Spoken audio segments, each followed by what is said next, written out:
Alright, it's grudge match time. I got Noah versus Jared again. These two played in the last video. I think I used the term grudge match way too much. Whenever two players play each other again, I usually call it a grudge match. It's a pretty friendly game. Although it did result in a flatline, so now it is time for Noah to get some revenge here. So first we've got a hedge fund, install, and there's that engineering the future doing its work, getting 1 credit for that first install. That is the engineering the future alternate art. We have the nice Spyroid shaking hands with the executive. And Chaos Theory on the right. So again, an extra memory, smaller deck size, all good stuff. That in particular is a pretty good combo, because it means that you don't need a deck slot to have an extra memory. A lot of decks want at least 5 memory. Chaos Theory doesn't really need that. You don't really need to run a console, you don't need to run mem chips. And at 40 cards, that means that's at least another 3 cards you just don't need.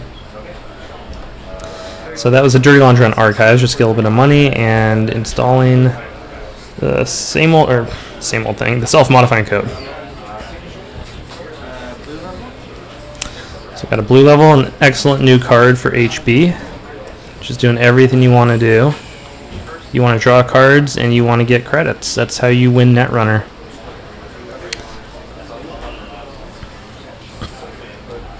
If that, I think that's a 2 influence card. I would love to, if that was 1 influence. So he just installs a second piece of ice. He doesn't pay for that because he gets a credit when he installs it. So so here's the account siphon coming in. And Noah's trying to decide if he wants to res. He's not resing that front one. He's just going to lose 5 credits. And so the next 2 clicks are clearing the tags. Jared is not screwing around with tags.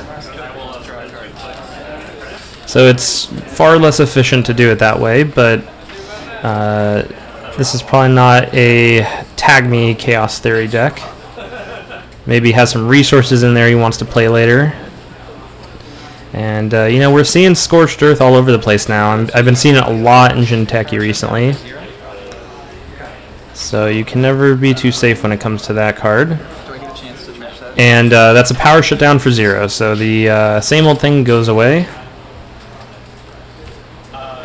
And I'm a little surprised that I mean, I guess it depends what that ice is, but you'd think that you'd start seeing maybe set up a remote pretty soon. And you kill a self-modifying code that buys you a little bit of time to pressure them on the remote. So that could very well be something like a chum, which would not be good to install on a remote. Alright, so Siphon is a threat once again. But with 2 pieces of ice down, no self-modifying code, I think Noah is pretty safe for that for the time being. So he is threatening an agenda right now. And at this point in the game, it is pretty likely that that could be an agenda. And I'm trying to think what ice that would be. Some kind of just hard end the run ice would probably be a pretty good signal that we have an agenda behind there. So it might have been worth, especially with no programs, that might have been worth just running their first click. At least forcing a res. Oh, so an Adonis campaign.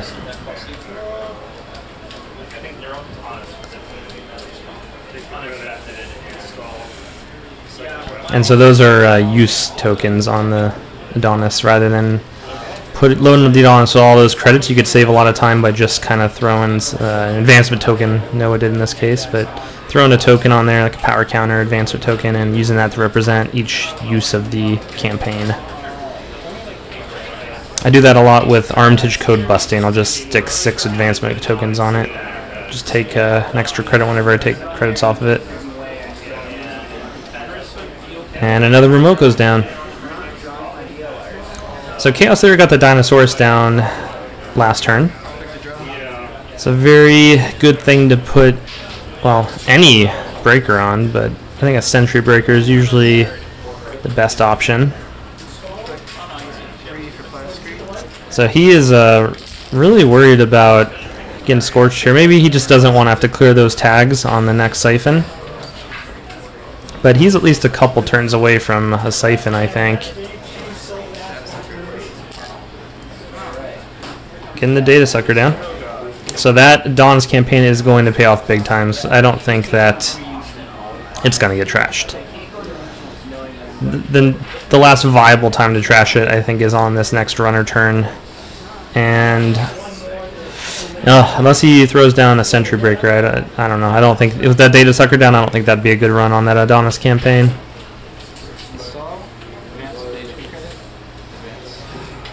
Alright, so we have install advance and engineer in the future helping out with that advancement.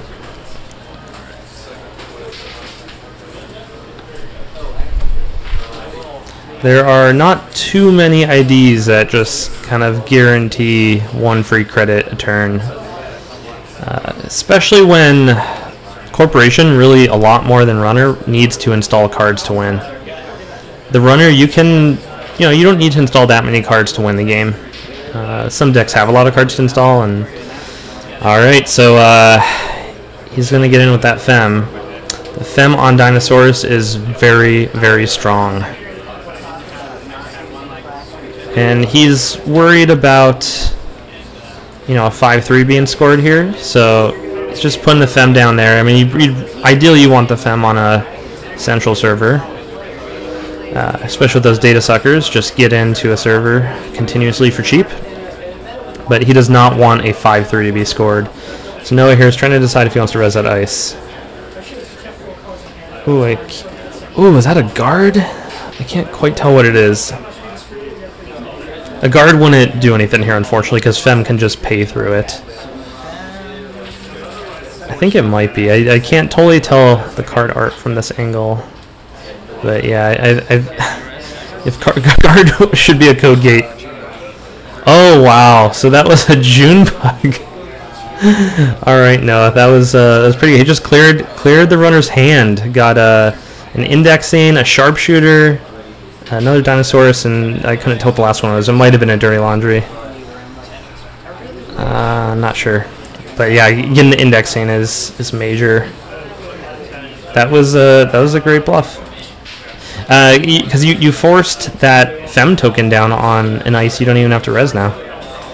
And, once you get the Fem token down, if they don't res an ice, you kind of just keep going because they're not very motivated to res an ice as a Fem token on it, even if it's defending an agenda.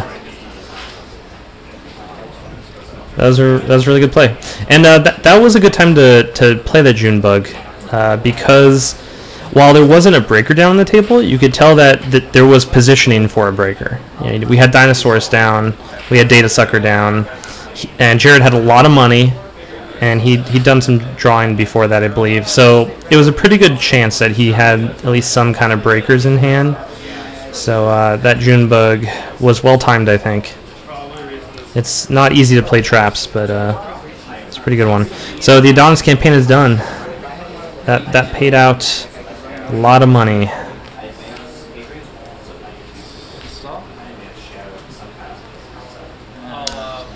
That Fem being down, I think, means that hopefully one of these remotes here has Code Gate or Barrier in the run, and this could very well be an accelerated beta test or something like that. Vitruvius. Maybe a pet project. So this is okay.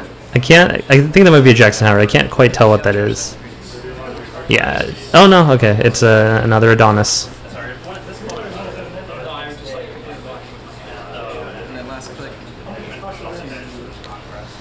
One click left. Just taking some money. So Chaos Theory definitely needs to build up some more econ. So those are 2 Adonis campaigns down right there. And that Adonis is in that position where the other Adonis scored out. So hopefully that doesn't deter Jared from going in there and trashing it, because you have a Sentry Breaker out and it's worth a check. And that was some draw with Jackson Howard. Couldn't quite tell what he dumped there in archives.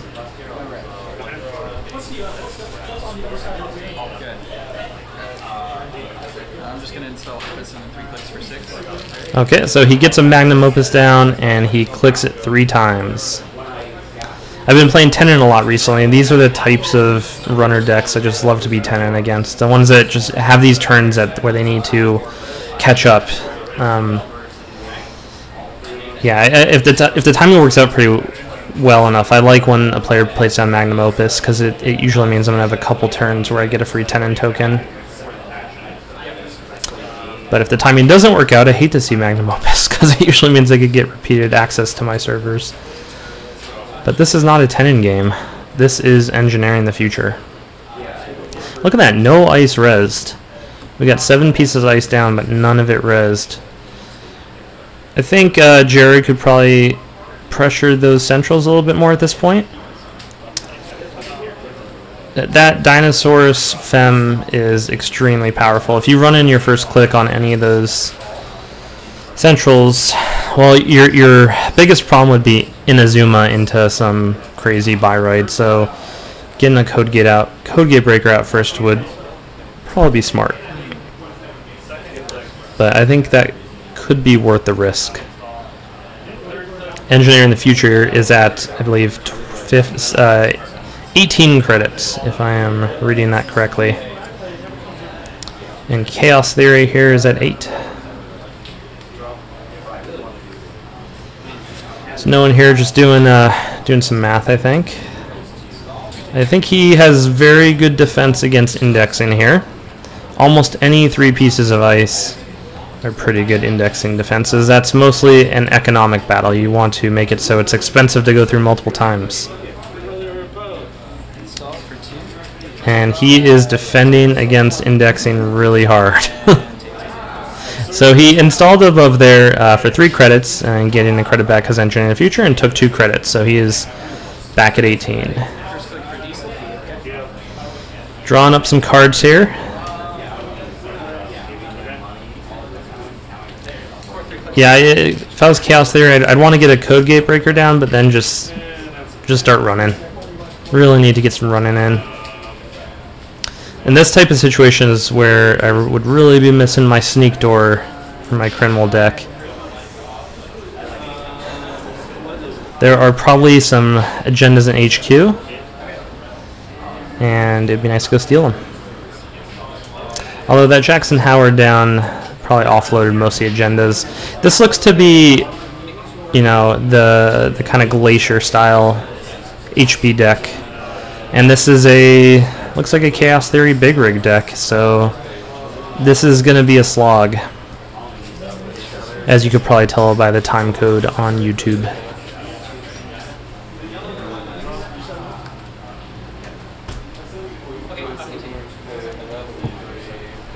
Getting ready for regionals here. We have regionals on Saturday.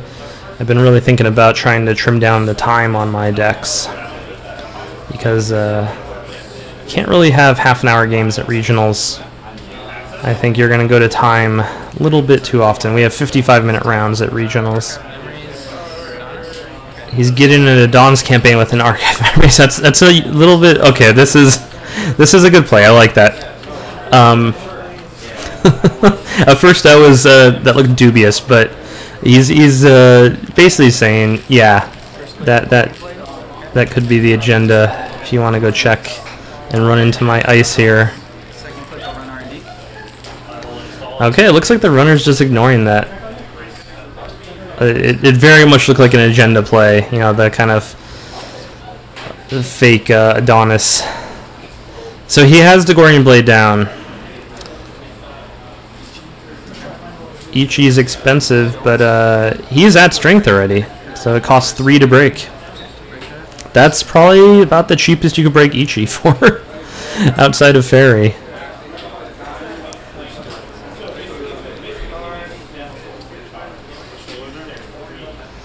And looks like we're maybe not resin anything else.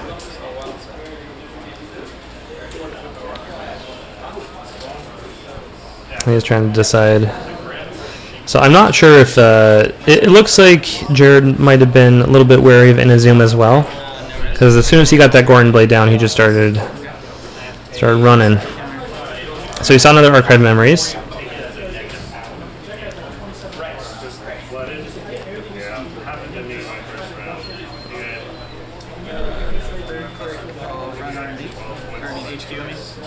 So third click going HQ, and this is where Noah has to be careful about Siphon.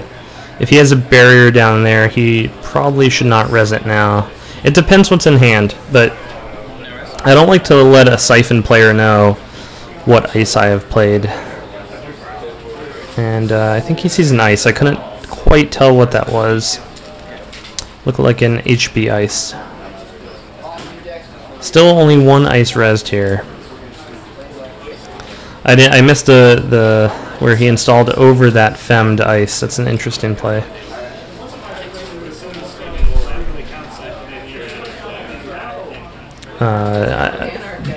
I'm not sure what that would be. Usually you want to put like a chum over a femmed ice. But with Gordian Blade out, that's not going to help too much at this point. Outside of attacks.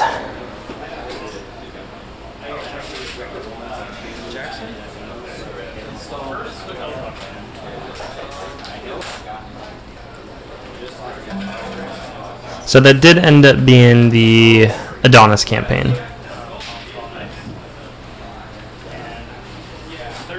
And unless that gets trashed, that's it's going to be the money he needs to res a lot of this ice. 9 money there on the Adonis campaign. So he's using Jackson Howard right now and taking face down cards, putting them back into R&D. I would assume those are agendas. He seemed to grab them pretty quick. There didn't seem to be a decision there. And I'm not quite sure why he's putting these back in yet, especially if he is playing a Glacier deck.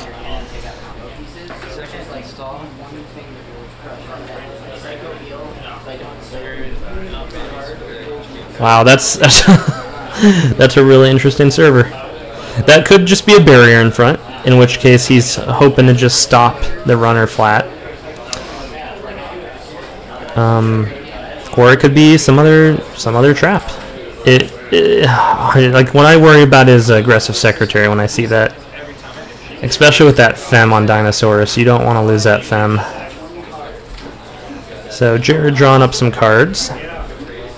You're not really worried about Junebug. A 1-token Junebug isn't too threatening.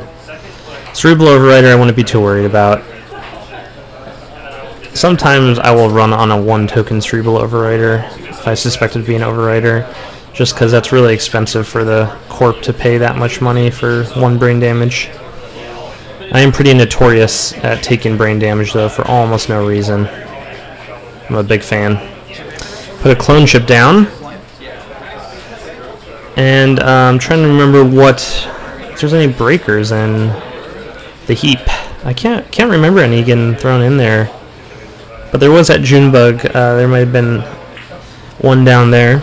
And having a clone chip on the table is never a bad thing. Oh yeah, there was the sharpshooter. So he tinkers the first ice. The tinkering makes it all 3 subtypes. Awesome. Noah's not going to res. And it was a Cerebral Overrider. Okay. Oh no, that's an aggressive secretary. Okay, so he gets to trash something there. The Magnum Opus and the Fem are the best targets here. But either way, he has a clone chip. I just get the Fem because the Fem is the most expensive to get back. Yeah, I think that was the right choice. Cause he'll clone chip either of those back if he feels he needs them. But I mean, if you trash the Magnum Opus there, he is gonna just clone chip that back immediately, which is a good tempo hit. But I just looking at how Jared's playing right here, he seems to be pretty cautious. So taking away that Fem, I think, might buy you some time to score out some cards. And that remote down there is not Femmed anymore, so might still be hard to score something out in this window.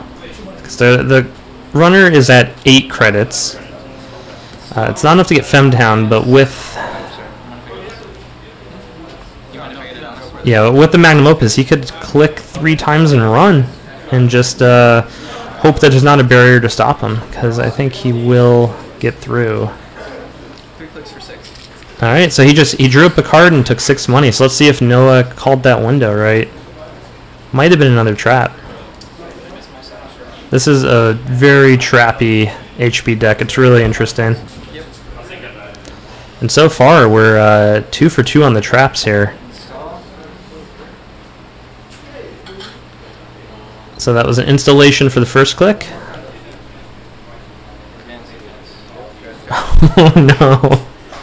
Okay, so something about like why is HB advancing cards? You know, if that was a 5-3, he would have scored it. So why is you know, so there's a few cards that come to mind. There's Project Ares, which if it gets over advanced enough, it will just start destroying cards on the runner's side of the table. There's of course mandatory upgrades, which will give the corp an extra click. There's traps in this deck, so who knows? That could be a Ronin for all we know. I'm sure there's other cards that. Oh, I mean that could be a Vitruvius. An over advanced Vitruvius is pretty powerful. So we got an HQ run after taking some Magnum Opus money. Okay, so that's Enigma, and it will cost 2 to get through.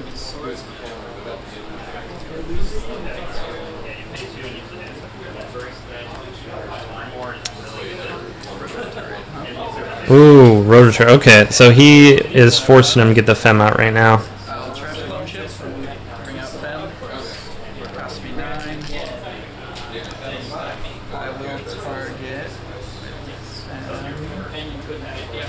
And that's, I'm trying to think if that was a smart res. I think it was. He still doesn't know what ice to target is a good thing. So yeah, he's just picking an ice at random. Whereas, yeah, if he had scouted out more ice, he'd have a better target. So that's I think an argument to res that ice there, to force that Fem out right now. By doing that, he also was somewhat protecting his remote. It all depends on what ice is there, but. If there were, like, if that was a code gate over there, for example, defending that ice, then by forcing that Fem out, it meant that he might not have had money to get through that. I'm just inventing some reason right now. So I think we'll figure out, I don't know, I think we might find out what that card is that's advanced 4 times at the top of the screen. We hear Noah lamenting the Dinosaurus.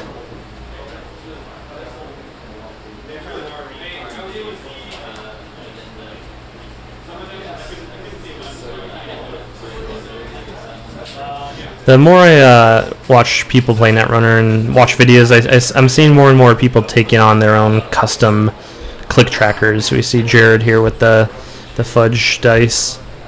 I saw someone using money, what do they call them, gems, and from Pedante, the new Sterling game. So he scores out of mandatory upgrades. You don't see that too often. I've seen people trying to do Mushin Notion recently to score out mandatory upgrades, and I had one player I think who scored out 2 mandatory upgrades against me because I couldn't run on a 4 advanced Mushin Notion card. So that was, he has 2 clicks left, I believe, because advance and mandatory upgrades give him that click right away. So now he is in a very good position here. He just needs 3 money at the start of his turn to score out all of his 3 2s. He very likely has some 3 2s. Even a Glacier deck will include some of those. But yeah, he doesn't need Biotic Labors anymore. Biotic Labors, it will help him score out a 4-2 if he draws into those. Okay, so that's, I just noticed something there. I'm sure a lot of people on YouTube will notice this because you all seem to be pretty good about noticing these things, but Noah there just shifted all of his cards over to make space, and he accidentally shifted the ice 1 server over. So that ice that is now the remote closest to us right now, closest to the camera, that was over the other remote. So I'm sure that was not intentional. That was just a kind of bookkeeping mistake. But yeah, it's unfortunate. I mean, who knows if it helps or hurts them even, but yeah, not allowed to do that.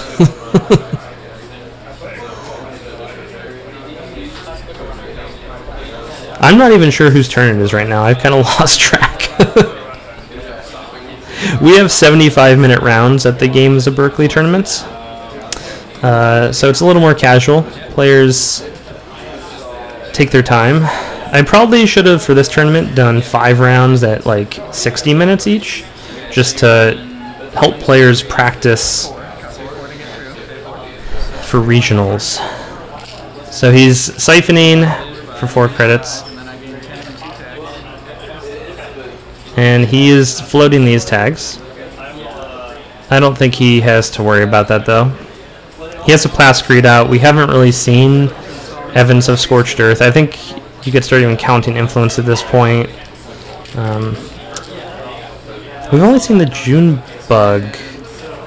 I can't think of any other outside influence we've seen. I'm trying to remember. But yeah, there was no reason to clear those tags right then. Wow. So yeah, he scores out of Vitruvius here after being siphoned. It just doesn't matter. That Engineering the Future credit is so good. This puts a lot of pressure on Jared. Is he gonna siphon again? It's not worth it to siphon. Oh, he's going in for an indexing. So this is a great time to index. Well, the Jackson Howard's on the table. I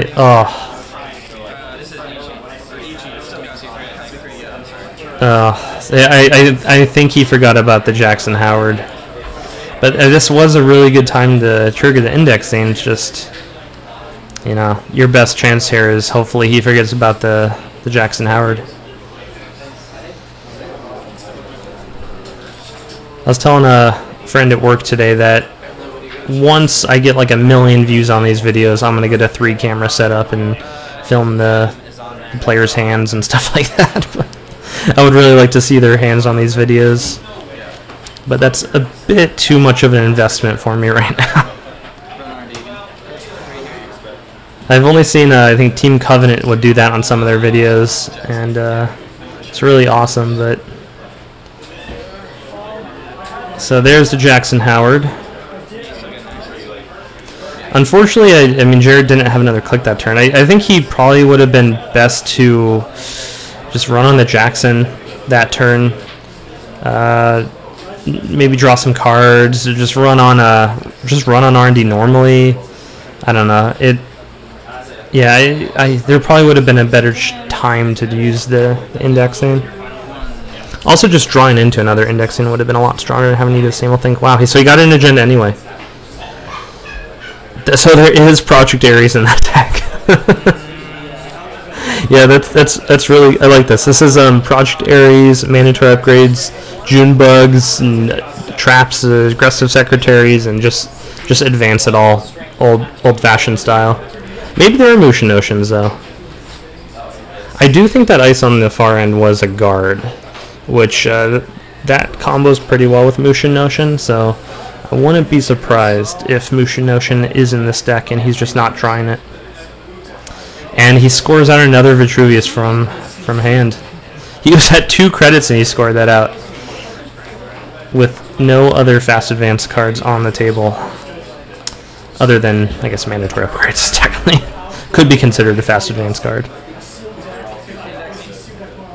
Oh, so there. That was, okay, so it's 2 clicks and he's triggering indexing now, and this is even better than before, because Noah doesn't have any credits to res any ice.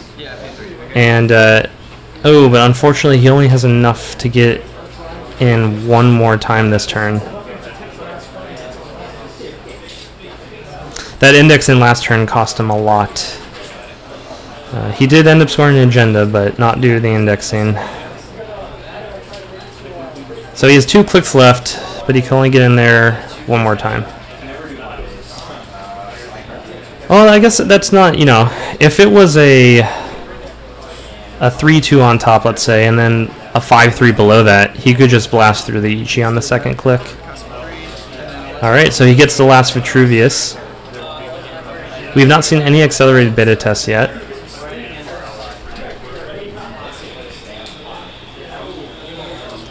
Domestic Sleepers is the new HB agenda that comes out in Upstock. I believe it's Upstock.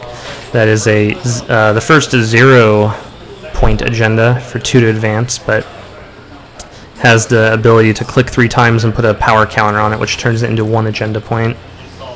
So that is gonna, I think, give a big boost to HB.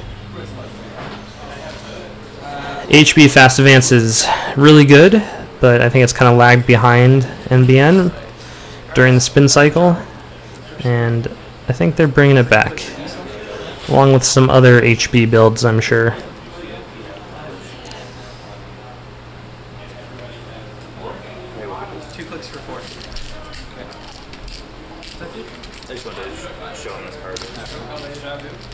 Alright, so last turn, Noah just took 4 credits, because Mandatory Upgrades is an amazing card.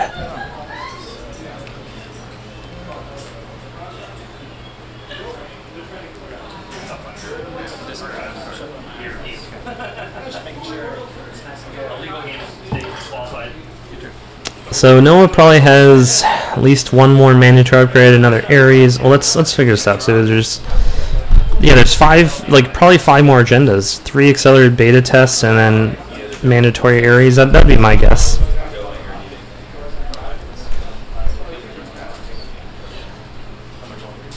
I would have really liked to see that Ares get advanced like 7-8 times.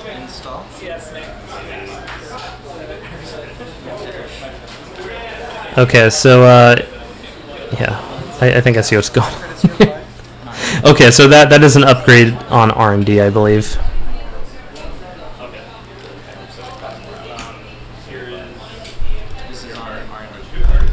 Yeah, so it's just an upgrade.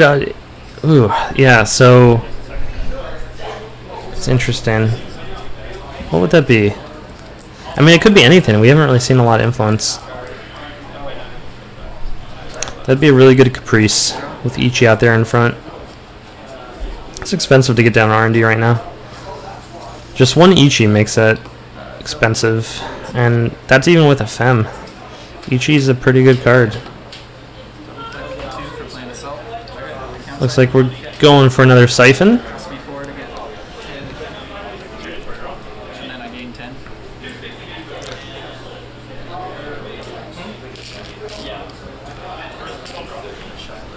So Noah loses 5, but I don't think he cares too much. I mean, it's bad, but he still has money, and he doesn't need that much money to win at this point. He just needs the agenda.